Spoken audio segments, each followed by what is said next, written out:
గంజాయి మత్ youth de addiction సెంటర్లకు తీసుకొస్తున్న పేరెంట్స్ బానిసలవుతున్న వాళ్లకు ఎక్కువ మంది స్టూడెంట్లే.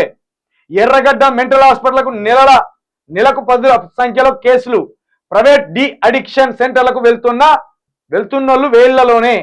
ఇదంతా చదివేకంటే అర్థమైపోయింది కదా. గంజాయి అనేది గ్రామ స్థాయిలోకి పట్టణ స్థాయిలో అయితే గల్లీల్లోకి వచ్చేసింది. ఇక గ్రామాల్లో పట్టణాల్లో ప్రతి వాడకు వచ్చేసింది. మరి దీన్ని పట్టుకుంటే 6 నెలలు అవుతుంది ప్రభుత్వం ఏర్పడి.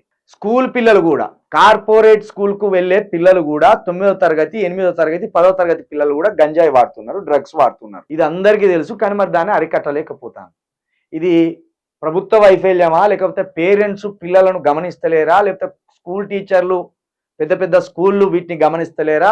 ఉండాలి.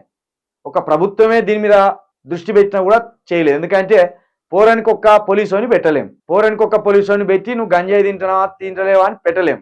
కాబట్టి తల్లిదండ్రులు దీని మీద దృష్టి పెట్టాలి, విద్యా సంస్థలు దీని మీద దృష్టి పెట్టాలి.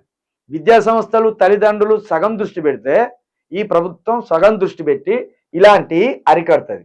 లేదా ప్రభుత్వాలే అరికట్టాలి మొత్తం అంటే వాళ్ళ వల్ల కాదు. దొంగదారినే ఎవడొకటి తీసుకొస్తాడు, డ్రగ్స్ అమ్ముతాడు. కాబట్టి నా కొడుకు నా బిడ్డ ఎట్లున్నారు ఏం చేస్తానని తల్లిదండ్రులు తప్పకుండా వాళ్ళ మీద ఒక దృష్టి పెట్టవలసిందే. ఇక స్కూల్కి వచ్చిన పోరగాని మీద ఆ స్కూల్ టీచర్లు ఆ స్కూల్ యాజమాన్యం దృష్టి పెట్టవలసిందే.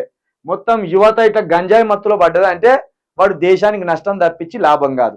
కాబట్టి దీన్ని ప్రభుత్వాలు ఒక డ్రైవ్ లాగా, ఎవరైతే ఒక విద్యాశాఖ మంత్రి ఉంటారో, లేరు విద్యాశాఖ మంత్రి, అరికట్టవలసిన శాఖ హోంశాఖ లేదు మంత్రి, అదే విధంగా బోధించవలసిన శాఖ విద్యాశాఖకు మంత్రి లేడు. విద్యాశాఖ మంత్రి ఉంటే తక్షణమే నెలకు ఒక 10 రోజులు 15 రోజులు ప్రతి కళాశాల ప్రతి స్కూల్కు పోయి డ్రైవ్ నిర్వహించాలి.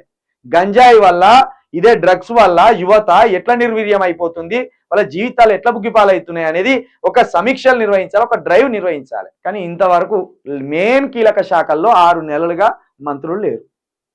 ఇది మన పరిస్థితి.